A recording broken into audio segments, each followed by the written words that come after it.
Thanks again for joining us tonight. The CLS show. Marty Gallagher again joining you, CLS owner.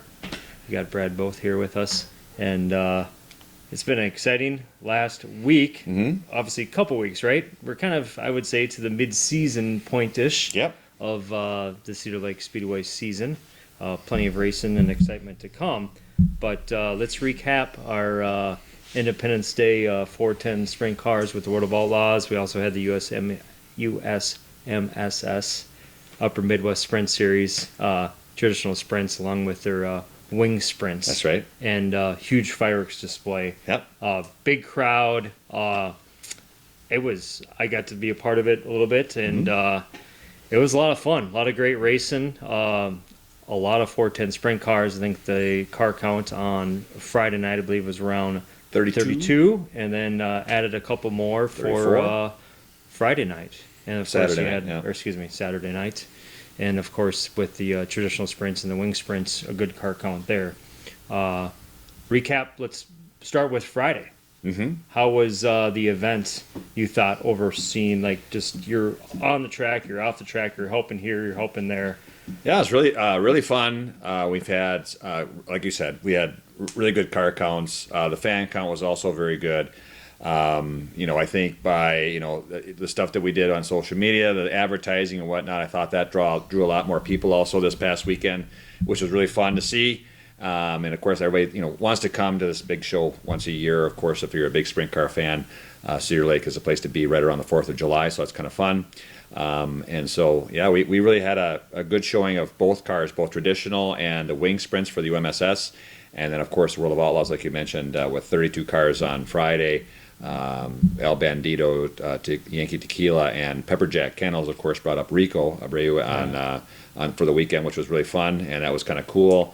And that was really fun to see him show up and get to intermingle with the fans, of course, over the weekend. And then Saturday, same thing with, I believe Knoxville rained out on Saturday, so we grabbed a couple cars from down there, and it was really fun to see. Yeah. Speaking of this, El Bandito. You guys got to do a little event midweek, I believe. They actually, a little side note before we go too much into racing stuff, but they are heavily involved with the NASCAR race this past weekend in Chicago. And they were so enthused with Rico, of course, driving for Pepperjack Kennels this past weekend, which is out of Woodville, Wisconsin, by the way. But El Bandito is also another sponsor on the car as well. So they flew up from Chicago on Friday night to actually come up and see the race on just Friday, and then they, of course, flew back right back down to Chicago for Saturdays for, I think it was qualifying or whatever else, and so that was really kind of cool. Looking at Friday night, pretty good winners, pretty good racing. We had the first night was the big winner was Brad Sweet, the big cat, I believe. Yep. And then in the traditional sprints, it was a tight race. I remember that, but it was the Nick Duranko, which he kind of, every time I see him on the entry list when he's signed in, I was like, yeah, he's kind of the one. He's kind of a ringer that shows up every once in a while, and he puts on a good show. Yeah, they're all. I would say, as much as there are some guys that are actually a little bit more, have a little bit extra, edge to them.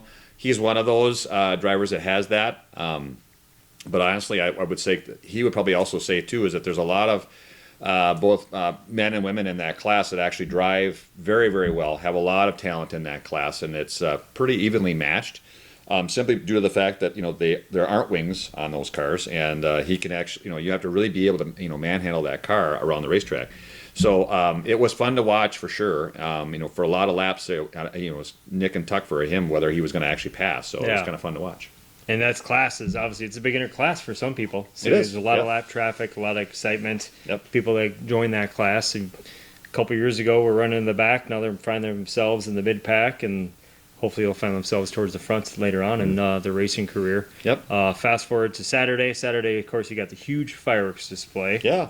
Along with the wing sprint cars, the 410s, and the Upper Midwest Sprint Series. And the wing sprints for the Upper Midwest Sprint Series ended up being a pretty exciting finish.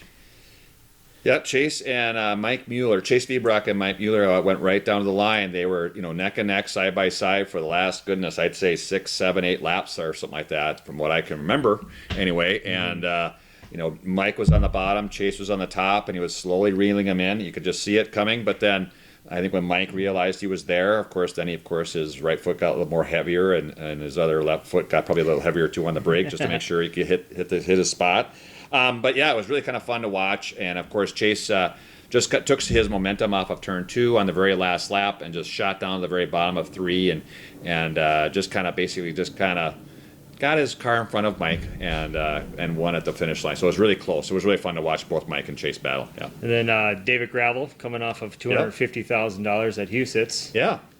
Shows up on Saturday night. He had a decent Friday night, but Saturday night picks up the win. But he was a bridesmaid so many times at Cedar Lake Speedway. Yep. He was seven times. Seven I think times it is. that. Yeah. He was pretty excited to finally put himself in victory lane. Yep. He really worked really well on the very bottom.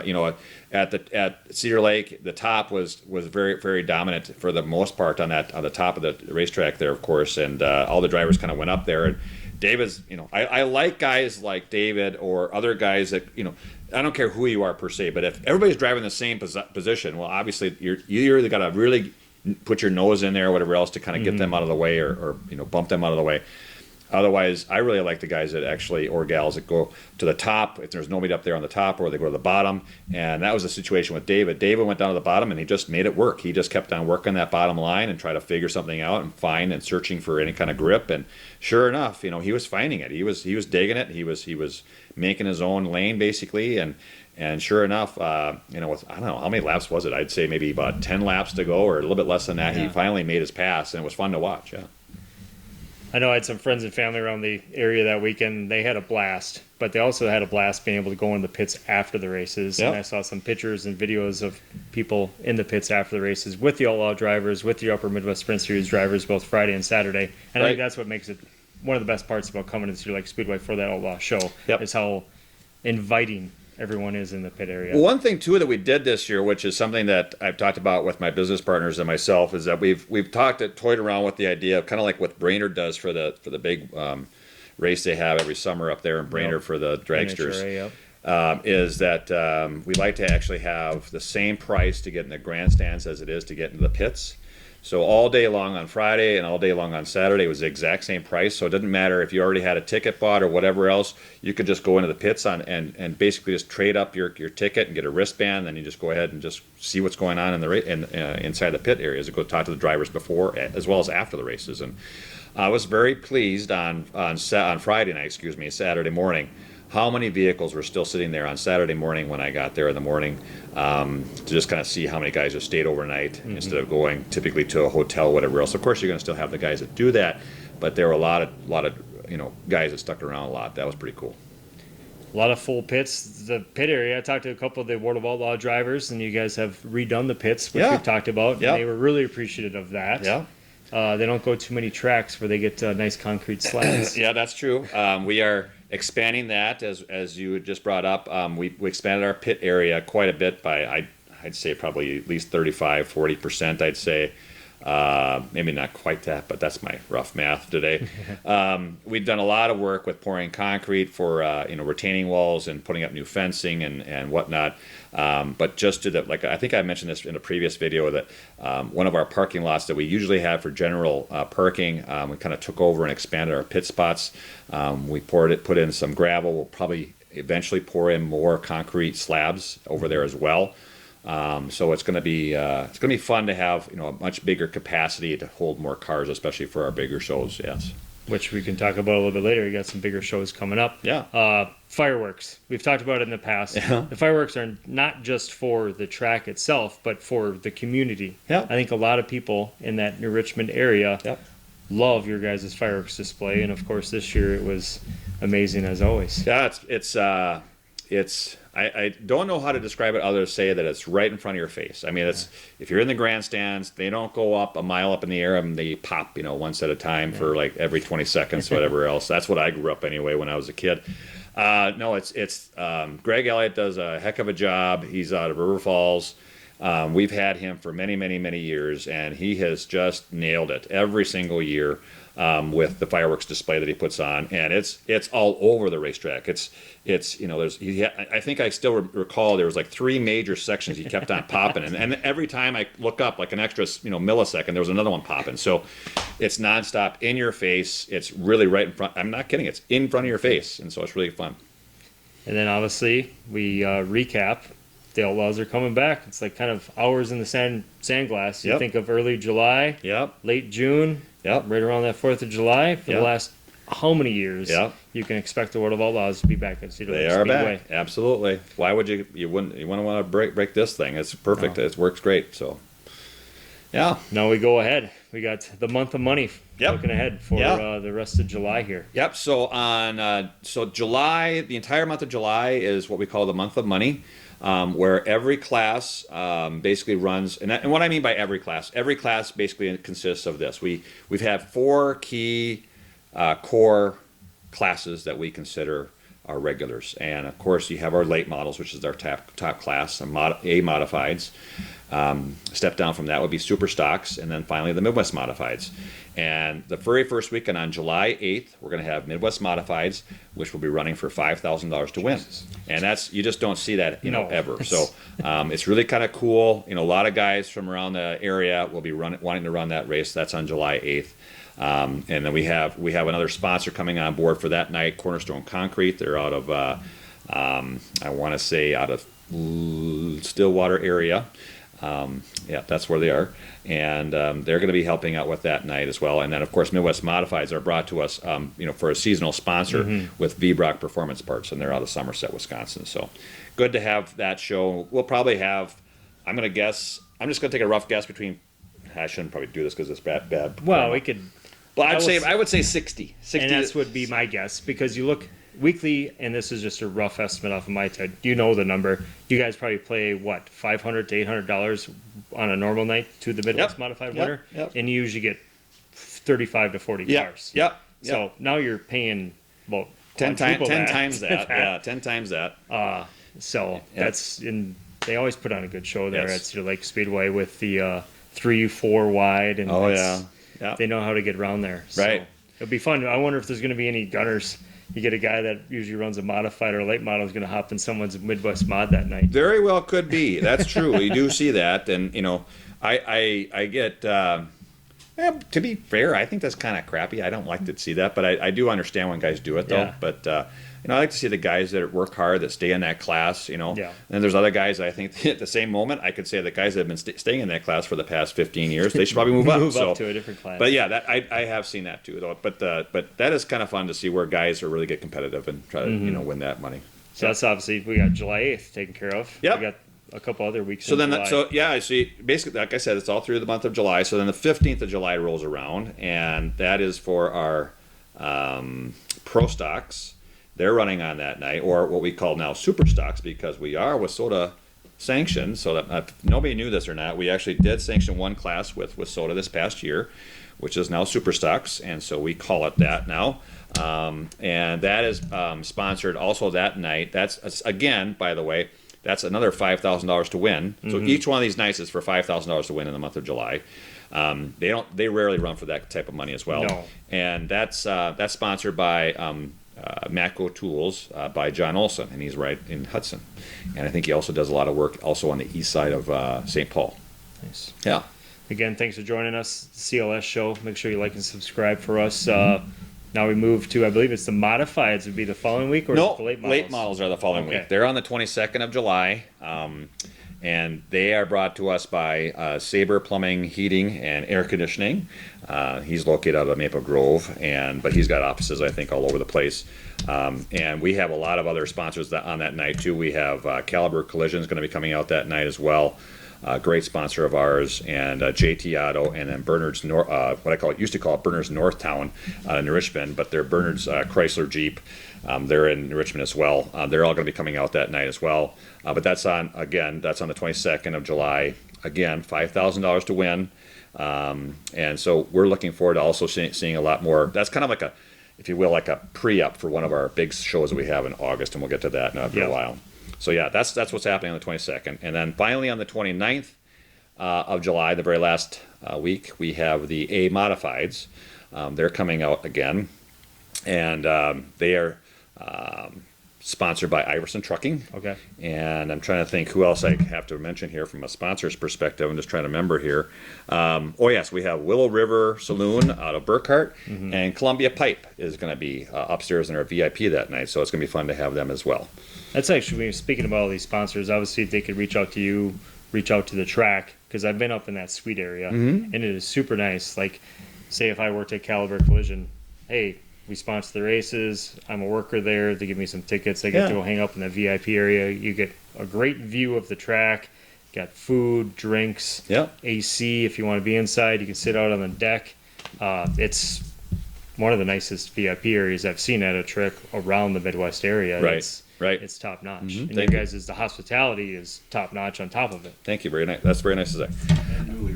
And newly remodeled. Yes. Yes, thank you. One other thing to mention too, on the 29th of July, where the modifieds are running for $5,000 to win, we're also going to be increasing our purse, I think, for the wing sprints that night as well. And we're doing a bunch of other promotions as well for the wing sprints. So if you are a wing sprint driver in the UMSS class, just FYI, we're going to be putting some more money up on that night. And also, I believe a famous former Viking quarterback will be out that night as well as some other former Vikings as well, I think, are also going to be showing up. So we'll see. If you're a Viking fan, great. If you're a Green Bay Packer fan, sorry. You might be okay, because I think there's quite a few guys that probably sacked this quarterback back in the day. Yeah, there might be a purple limousine pulling up. That's right. There will be up in front, perhaps. Yeah. Not to give out any hints at all. And that's on the 29th. That's the very last weekend of the month. All right, perfect. I don't know if we want to recap anymore. We obviously are going to meet back here in a couple weeks, I know, for another edition, but we can look into August briefly if you want, talk about the format that's maybe coming for the USA Nationals. It's a little bit different from years past. Yeah.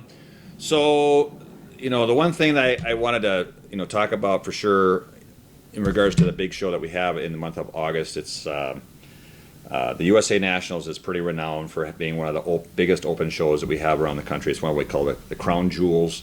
Now other shows are starting to also creep up on that as well, which is great. We're happy for that. We also believe that we actually have a format that's going to be working. It's always worked for us in the past. It's going to change a little bit this year. We are still staying sanctioned with the World of Outlaws, and is going to be based on the Knoxville format of being able to race complete shows with the points that are going to be accumulated every single night. So on Thursday, you're going to get points and you're going to get payout. On Friday, the exact same thing is going to happen. You're going to get points, you're going to get payout, and then that's going to actually help transfer you into the Saturday night feature as to where you line up. And so that's really kind of how it works. Whereas before, it was kind of a one-day event on that Thursday, and then Friday was just basically heats, and that was it. And then we went into the Saturday portion where you had the B's, the last chance qualifier, and then finally the A. Now, in addition to that, now I'm just talking the open show right now for the USA Nationals. We're still having our late models running, our local late models running, and they're going to be running on each night as well. So both on Thursday, Friday, and Saturday, we're running for increased purses as well as start money. So that's going to be really kind of fun. So it's going to be nothing but late models extravaganza, if you will, that whole entire weekend. I believe the Fans Fund has gotten switched. It used to be always on Friday night this year. That's right. Everything goes as planned. They'll be run on Thursday night. Yep. I know you guys assist with the Fans Fund a little bit behind the scenes. Yep. But it's fan driven. Yes, it is.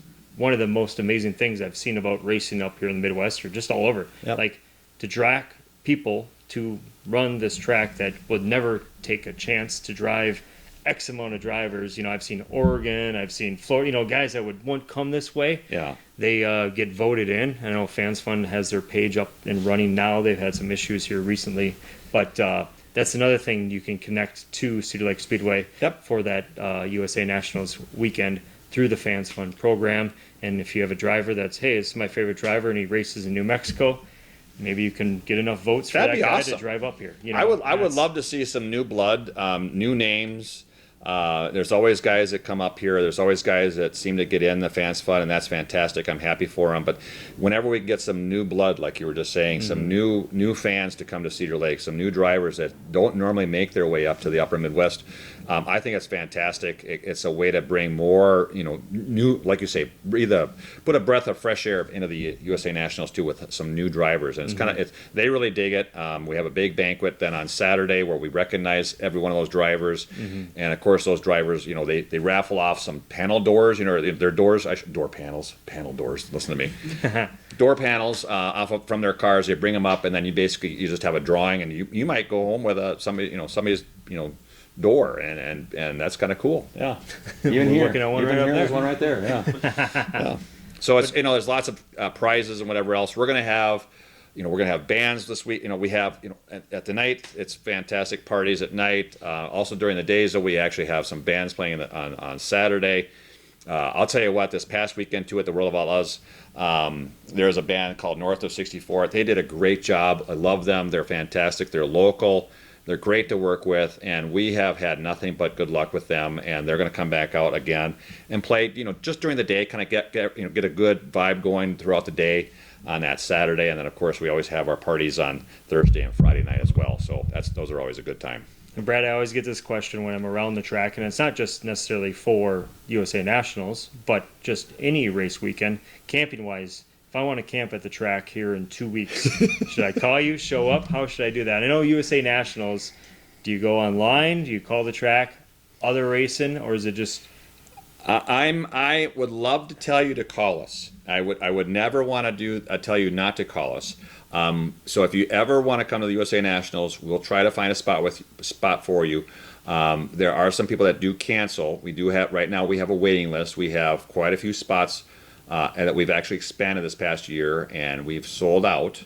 However, we do work with a local campground that's not too far away from us that if you're okay with, we'll actually get you to and from, along with their help, unless you want to actually drive to the racetrack. But it's only about, I would say, 3 miles away or so it's not bad at all. It's a little bit of a different kind of, atmosphere because you're not at the track, but it is close by, and it is a very nice facility as well. It's right in Somerset, Wisconsin. So if you have any thoughts about still coming, let us know. Definitely just, give us a holler, and we'll try to line it up. So it seemed like last weekend, obviously, there was a bunch of campers up, down, below, everywhere. This is like on steroids, though. This is insane. No, and that's what. Yeah. And you guys have expanded the area at the track over the last couple of years. We need rain. We've planted a lot of grass, and we need some we need some more grass to grow. But we have done a lot of work as far as we did it last year, and it was still a lot of the campers said, well, still kind of uneven. So we did a lot of work, listening to their feedback and getting it more level and trying to work with them and expanding that and working with that. So we're hoping we did get some rain this past weekend, which was really good. We're really and we've already planted 3 weeks ago, so we're hoping this will generate a lot of vegetation and growth. It's supposedly what we I am not the farmer here in this equation here on how this works, but what I'm understanding is that all the vegetation should be well growing, I guess, by that time, and so should be fine for camping on by that weekend. And then back up before the USA Nationals, obviously we got the month of money here. Yeah. If I wanted to come out and camp, sure. Should I reach out to you guys, or do I just camp? No, it would be wonderful if you, for the month of money, what we do typically is we ask that there is a little bit of an area kind of on the north side, north of the racetrack, north and west of the racetrack. There's a little pocket there. We try to keep all of our campers. Now, some people like to camp wherever they think they can, whatever else, but really it's kind of up on the northwest corner. We like to keep all of our campers. That should be off of turn number 4. That's right, turn number 4. Yeah, and typically, it's such a nominal fee. It's $10. I mean, for heaven's sakes, if you can't afford $10 and drop that in the bucket, come on. We just literally say just register your camper or your vehicle with the license plate, write it down, drop it in the box, and that's all we ask. It's pretty simple. We're not there obviously to get rich on this, obviously. So it's something there that we just want to offer it. But it is something that the state of Wisconsin, I think, actually requires us to do, and we try desperately to follow the state of Wisconsin's rules. And that's mainly weekly shows. That's mainly weekly shows, weekly, not the big specials. The big specials like the USA Nationals. Yeah, it's a great problem to have. We've kept it also, I think, very affordable for all 3 days that we have, and I think it also works out famously for us as well. Yep. Obviously, Cedar Lake Speedway, check that out online, and they'll get you a lot of details there. Instead, you guys' website does a very nice job, I believe, of explaining everything. Or obviously, there's always a phone number. Yep. Pick it up and give someone a call, and they'll Yep. get you answers straightforward. So we got Midwest Mods coming up here, $5,000 to win. Wasota Super Stocks now, $5,000 to win. That's correct. Late models, Yep. $5,000 to win, and then finish off the month of July, $5,000 to win for the modifieds. Yes. Plus, you got all the other classes that are still going to be racing too. Yes, yes. We have some other classes that are racing as well. Not just those 4 classes, but those are the ones that those are the core ones that we have. Of course, we have sprint cars. Of course, as I mentioned previously, on the 29th, we're having, the sprint cars, the wing sprint cars will be Yes. running for some extra purse money on that night as well. So we're just trying to build this up as much as we can, and I think we're getting a lot of traction from a lot of different sponsors. A lot of different car owners are taking notice as well. A lot of sanctioning bodies, and we're trying to actually make this into a big, huge month. I can't say big, huge month. Huge one. Yeah. Well, thanks again, Brad. Appreciate it. Sure. If you enjoyed the show again tonight, CLS show, thanks for joining us. Make sure you like and subscribe there on YouTube. And CLS show, Marty Gallagher, Brad Both. Thanks again. Thanks.